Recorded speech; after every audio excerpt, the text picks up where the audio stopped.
Students, इस video में हम लोग बात करेंगे about under subscription of shares. तो अंडर सब्सक्रिप्शन ऑफ शेयर्स क्या होता है, आइए पहले ये समझ लेते हैं। Issue of shares is under subscribed if the number of shares applied are less than the number of shares issued for subscription by the company. यानी कि जितने शेयर्स कंपनी ने इशू किए हैं, number of shares applied by the public is less than the number of shares issued by the company। यानी in short हम ऐसे कह सकते हैं कि shares applied by public is less than shares issued by company. तो it is a case of under subscription. अब under subscription से जुड़ा हुआ आपको एक और टर्म समझना बहुत ज़रूरी है स्टूडेंट्स, वो है मिनिमम सब्सक्रिप्शन। तो मिनिमम सब्सक्रिप्शन क्या होता है? तो सेक्शन 39 सब सेक्शन 1 के अकॉर्डिंग ऑफ कंपनीज एक्ट 2013 उसने परमिट किया हुआ है कंपनीज को कि to decide the minimum subscription. उसने कंपनीज पे ये डाल रखा है section 39 sub section 1 of companies act 2013 ने कंपनी को ये परमिशन दे रखी है कि वो डिसाइड करे मिनिमम सब्सक्रिप्शन। हालांकि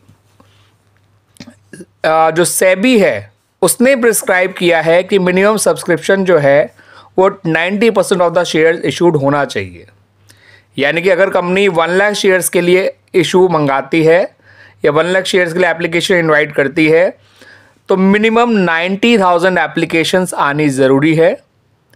अगर 40,000 नंबर ऑफ शेयर इशू कर गए हैं तो 36,000 एप्लीकेशंस आनी ज़रूरी हैं, नहीं तो वो इशू कैंसिल करना पड़ जाएगा और जो भी पैसा अब तक रिसीव किया है फ्रॉम शेयर एप्लीकेंट्स उसको उन्हें रिफ़ंड करना होगा।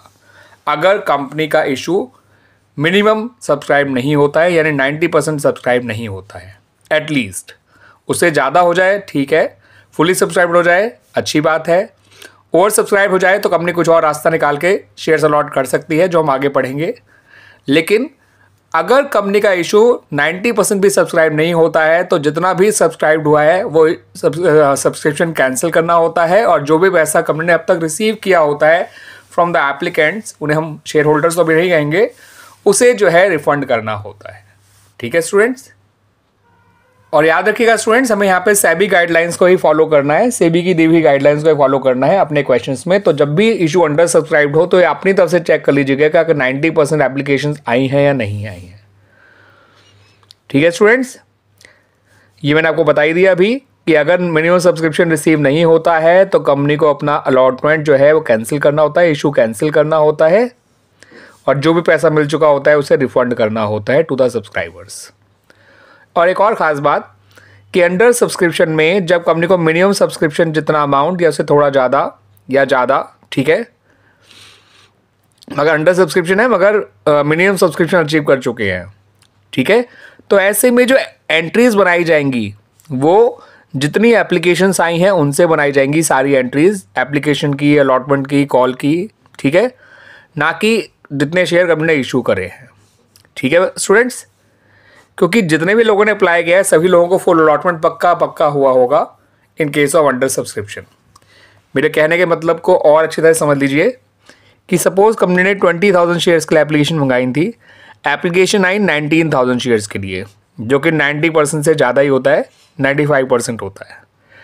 तो ऐसे में आप एप्लीकेशन की एंट्रीज़, अलॉटमेंट की एंट्रीज़, आगे जाके कॉल की एंट्रीज़, सारी की सारी एंट्रीज़ 19,000 शेयर से बनाएंगे, ना कि 20,000 शेयर से। ठीक है स्टूडेंट्स, इस बात का ध्यान रखिएगा। बाकी मिनिमम सब्सक्रिप्शन में अकाउंटिंग एंट्रीज बनाने में और कोई प्रॉब्लम नहीं आएगी।